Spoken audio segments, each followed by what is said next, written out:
Hello, everybody. Welcome to another episode of Air Tycoon. Um, Today I've had a long freaking day. Yesterday I spent almost the entire day working on an assignment, which was much harder than I expected. And then today I spent the rest of the day working on said assignment, which was much harder than expected. So basically, for the past 30 hours, except for sleeping, literally all I've been doing is one assignment. I only slept like 5 hours anyway. So, yeah, with that grind out of the way, I thought I would go ahead and use a lot of the planes I've kind of built up over the last little while. I have tons of planes and I have tons of routes to make with said planes too. Um, yeah, thank God that assignment is finally over. Much harder than I thought, though. It's partially because I'm not very smart at said subject I'm doing. Um, but yeah, anyways, now we can go back ahead and start doing some relaxing route making. And yeah, I'm hella tired, so if I do something really, really dumb, don't be surprised. It was to the point where when I was opening the app for recording, instead of opening the recording app, I instead accidentally, without noticing, opened the app which yeah, has a similar icon. I can't even think right now of what to talk, but like yeah, I went to open the app and I freaking opened Reddit instead of my recorder app. I mean, that is the point of my mental brain dead at this point. Um, yeah, I'm not very good at focusing for long periods of time. Borderline ADD, you could say. Um, so yeah, with that finally out of the way, I've requested a lot of airports with a lot of slots in important areas, I believe. So yeah, it should be good for setting up some stopovers. Um, yeah, I'll just make sure the slot requests keep rolling, and I've also purchased the credits to finally purchase the final slots and airplane windows. As you can see, I have 205 credits now. Uh, that was $5, I believe, or $6, 60 like 70 cents Canadian or something stupid like that, because our exchange rate is so bad um, compared to the United States. I just realized Las Vegas is tiny right now. Like what? I completely forgot that Las Vegas doesn't grow until later on. Let me see. One company, three schedules, and it's a stopover. Yeah, we can definitely compete with that later on. But not much sense in doing it right now when there's so many better routes available. Um, so I'm going to go ahead and get the last slot request slot now. And I don't need the plane request slot yet, and I want to request that with my proper, like, what's it called? With the reward credits, because the reward credits kind of like don't aren't as powerful as the bot credits. The bot credits can be spent on in-game currency, and like not that I'm likely to do that. It's like just as a backup, just in case you might not think that something is the way you want it or whatever. Yeah, like they carry over from world to world where the reward credits don't. That kind of thing. Might as well spend those last. Um, and yeah, Beijing to um, London is a pretty good route. Let's see if this can still get 5 schedules. Um, can't test because there are no slots. That's unfortunate.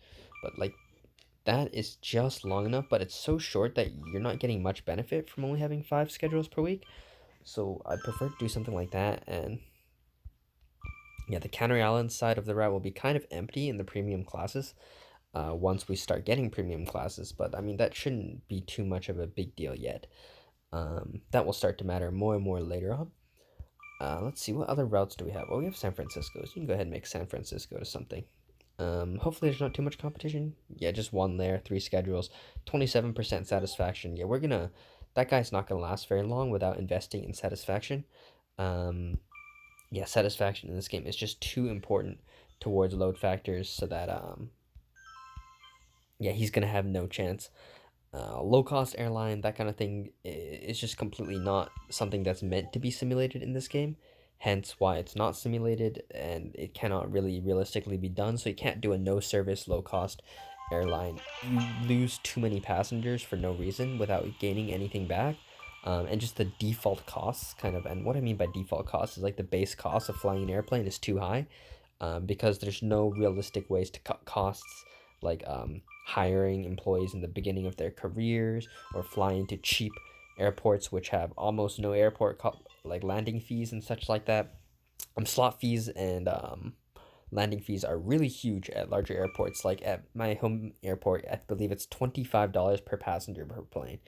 I mean, that's like 10% of the ticket right there in just the landing fee at one airport of the two in the route. So like, yeah, like you cut that kind of expense out. Well, no, it's no Denver route, and you cut that kind of expense out, and yeah, you can only imagine the kind of savings it brings. Um, and you can't do any of those cost cuts um, in Air Tycoon Online, which is why you can only fly premium airlines with premium planes, which is the best way to play. Period. Um, Speaking of ways to play, I've recently discovered something which I was not really thinking about before, and that is if you don't lease any aircraft, and leasing does temporarily knock down your value a little bit, with the exception of the 747, which even though it knocks down your value, it recovers its value so fast, like um, 5 or 6 turns, and it's recovered its leasing cost because they're so ridiculously profitable when they first come out. So with the exception of 747s, which recover their value in about a year, early on, the DC-8 takes maybe about a year and a half to recover its initial cost for a lease. So it may be advisable to not lease if you're not looking to play a very high pace strategy, and just play with no leased aircraft, and you will level up. And leveling up gives you money, which is about equivalent to the amount you'd get from leasing. So while leasing is still better because you get more aircraft overall, more aircraft flying means more passenger rewards and what's it called, more competition to your competitors for basically the same amount of money in terms of value and your level ups, um, which I've recently discovered is a major source of value. Um, then it could be less important. So there's a kind of a balance. If you're really, really into making tons of routes, it's still better to make the best routes possible and lease as many aircraft as you can. But if you're looking to play a chiller game and not spend so much time on it and just play whenever you have the money for some planes, then it's probably better to start with no leases at all. Um, Now, is this usually my playstyle? No, but I'm just going to try it out this time. I'd usually rather be the person leasing crazy numbers of aircraft, flying everywhere, um, but I simply don't want to deal with the airline that results from that. I mean, the airline is going to become huge, um, and yeah, I don't look forward to managing a huge airline. Um, if why is there, why do people do this? The two planes on one route bothers me to an extent which is hard to imagine. I don't know why. Even though the two planes are both making money and they're making good money. I mean, I don't know why. I don't know why it bothers me so much. It's really not a big deal, especially early on when it's not like you're wasting that much. I mean, but just look at my stopover routes, all right, guys? Look at them. Um, if we take a 707 320B, I mean, look at the 5K on this route, on this plane. I mean, this plane's only making 4K, but it must be a pretty unlucky range breakpoint. This one's making 4K. This one's making 4K as well. I mean, most of my 707s are making 4K. I mean, that's a DC-8, though, I think. Hold up. Hold up, hold up. No, that's a 707. It should be making a lot more. In fairness, it's not a 320B. 707s do make more than DC-8s. Higher satisfaction, which is not so important, but they have a few more seats. So 320, 189 seats is the most crucial factor, whereas the DCA has 177, and that's a sizable difference um, when you're charging max price. And it's also slightly more fuel efficient, but that's not really a big factor. Um, yeah, the biggest factor there is just the extra range that 320B gets. So like and the extra seats it gets over the DC-8.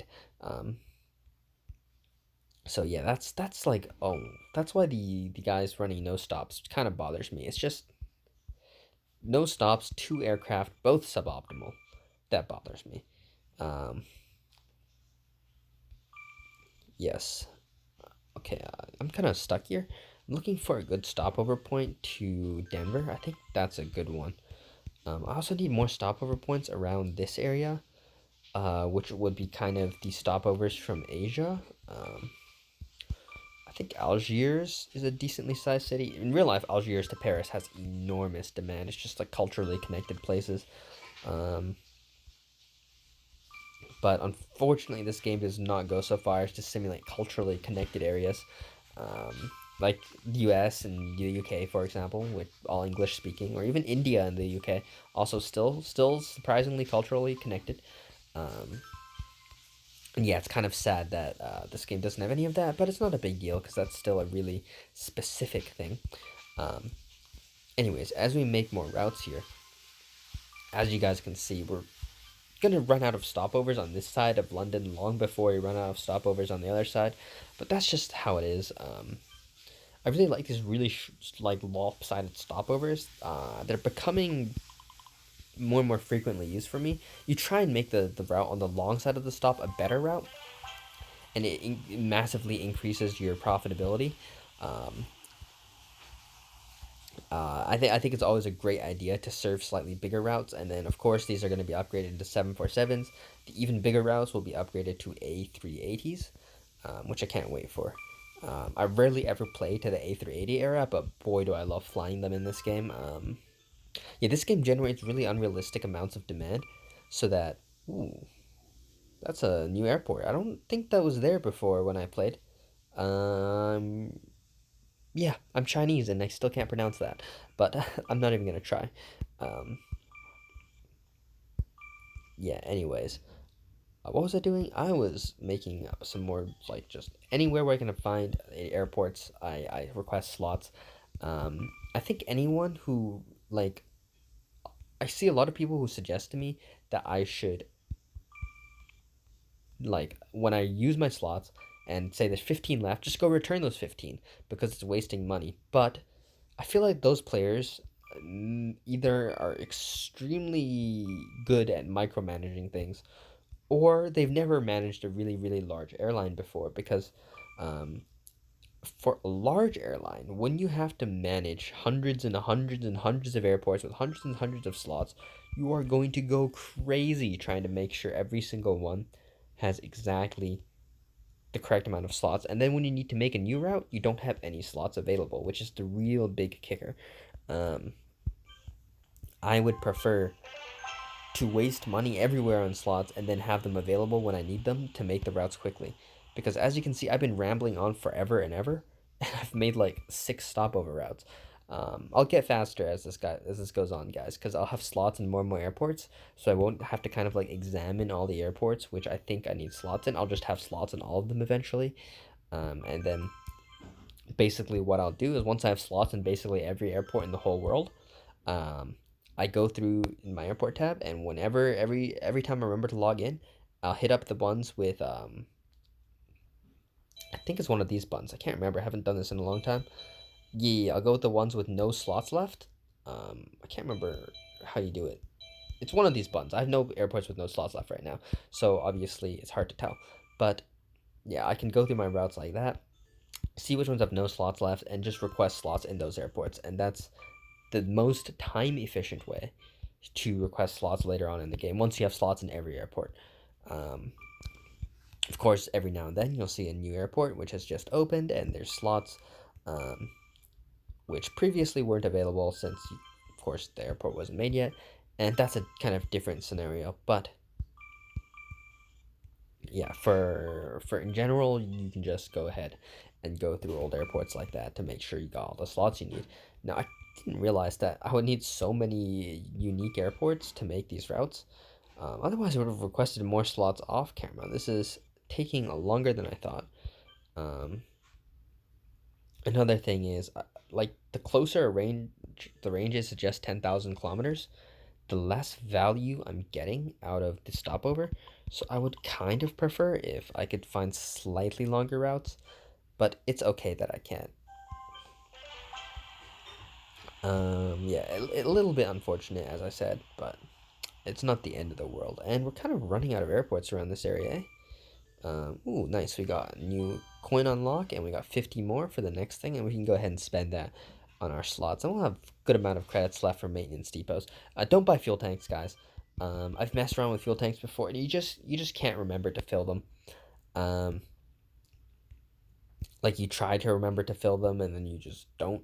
Um, or you do remember to fill them, but you still gotta sleep, so they don't work while you're sleeping. They don't work when you're AFK, and they don't work when you're doing your homework. Um, they don't work when you're doing work or whatever you're doing. Um, it's a better idea to just buy maintenance depots, which save less money as a percentage, but save way more money overall. You can get maintenance depots in a single airport which save over 100K. And remember, when I'm saying K, I'm talking about KKs, so I'm actually talking about millions. So you can save 100 million per turn or more on a single maintenance depots in the right airports. Like if you have 2,000 slots in London Airport, for example, which I'm not going to have, unfortunately, because this one's going to fill up before that happens. Um, wasn't here from day one, unfortunately. But if I was, maybe it'd be close, but who knows? Hard to say. Um, yeah, basically, with enough slots, worries are less. I don't even remember what my train of thought was before that. I'm very good at losing my train of thought, guys. But anyways, we got 3 more aircraft. I'm gonna like buy slots in a whole bunch of airports because waiting for slots is really annoying. And I'll see you guys in a bit. All right, guys. Here's something I noticed when looking through my net profit. So on this turn, I had 40.6k profit. Pretty good. And then the next turn, despite being an uptick, look at my profit, because my actual profit didn't go up at all. Passenger income, whatever, all the same. Um, what did change is my expenses after I ordered my 10 aircraft, which I'm scheduling now. And despite those aircraft not flying, they weigh on your expenses. Insurance premium, 4K. Personnel, 1K. And all these little expenses, a few slots, a little bit more depreciation. My profit dropped 7K. Ordered a couple more aircraft, my profit dropped even more. Wow. So we're finally scheduling said aircraft now. So hopefully that's going to make a really big positive difference because I'm scheduling them too. It's always good to make sure you have excess, a larger excess, I prefer, of slots and counters because I hate losing money to not having enough of those. And they don't cost very much in the first place. They're just annoying to request. Later on, you had like 3 large planes and you got to request them because like 3 large planes use so many of those resources. Um, yeah, I'm not really a fan of those expenses, but hey, what can you do? One thing I did want to do is make sure I focus a lot of my routes out of Mexico and the US, because routes going the other way, I realize have such limited slots. I want to save a lot of those routes for the larger airports that I don't have range yet for. Um, every airport in Japan basically is pretty big. Um, where else? There's a ton of airports in Southeast Asia that I can't reach yet. Hong Kong, Singapore, Kuala Lumpur, um, which I will also be taking when those become available in my range. I think they only become available via Aleutian 62M. I could be wrong because there could be DC-8s which work. Um, yeah, what would they be? DC-8 62 has like 300 more range, which can probably reach some of those cities, but not all of them. I don't think it can reach Hong Kong. For example, how much competition does this have? 3 companies, 60 schedules. Now, should you normally compete on this? No. But if you open it as half of a stopover, why not? I mean, it's so hard for that half of a stopover to be empty. Um, so I'm just gonna do it. You know what I'm saying? Like Istanbul, Athens, perfect locations for stops. Um, I do also prefer the completely monopoly places too. There's nothing ever wrong with those, but um, yeah, in case, oh, we're down to 4 schedules. All right, that's not what we want to make because we want 5 schedules. Basically, no matter what, I think 5 schedules per week is the best count for stopover routes. I've decided 4 is pretty good if you can stretch the range of the stopover route to like the limit of 4 um, range stopover routes. But I don't know how many exist. You know what I mean? Like it's a very specific range, which is really far, so it's kind of hard to get that range. I know um, Asia to Europe to North America perfectly gets that range, but you'll actually run out of that kind of stopover routes decently fast. First of all, they're only possible in Europe. I mean, it's really annoying to have to stop through like Munich, for example, like these secondary hubs, which aren't that great. I mean, Munich's actually a lot better than I thought. Hold up, but places like Zurich, for example, where it's stopover enabled, you can really only connect it to the larger cities, in the world before it becomes kind of unprofitable. So you run out of those stops really quickly. So it's a lot better to pick something like New York and then do these lopsided stops. New York to St. Louis and then St. Louis to Tehran, like that kind of route. Um, or all over Asia eventually becomes available and perfect for these long stopovers. Um, so yeah, that's kind of a tangent I just wanted to go on, which is like got some little tips about stopover route making. And you already know I have a huge heart on for stopovers. Um, they're just so good, so good. Um, how could you ever go wrong with something which increases your profit margin? Because your profit margin at the end of the day is the most important thing, along with investing in the correct things in this game. You just got to keep your investments as high as you dare, basically, um, because it pays off really, really well in the long run. Especially if you're an airline who doesn't plan on managing your routes very much. So what I mean by managing your routes, if I had infinite time, I'd play on only Monopoly routes and I'd close every single non-Monopoly route, which eventually, when using larger planes, will drop off 100% load factor. This flat 100% thing here is not a sustainable thing. Like every route is 100%, but once I get larger aircraft, that's not going to be a thing anymore. Like some of these routes will eventually get enough competitors so that I'm not pinned on 100% as if nothing is wrong at all. Um, so once that happens, the player with the most satisfaction, which is partially derived from service investment levels, will have the best load factor for the same price given. So sometimes you can even have a higher price and still have a higher load factor, which is really, really nice. And that requires high levels of name value, high levels of satisfaction, which just require a ton of investment. And the investment is so expensive in this game, but it's worth it in the long term. So as you can see, customer service level is pinned on 7, and this expense is huge, by the way. 17K for a jump in one tick. Um, Not sure I want to do that one yet. You know what? Maybe I'll do it this turn. Why not? I'll bite the bullet.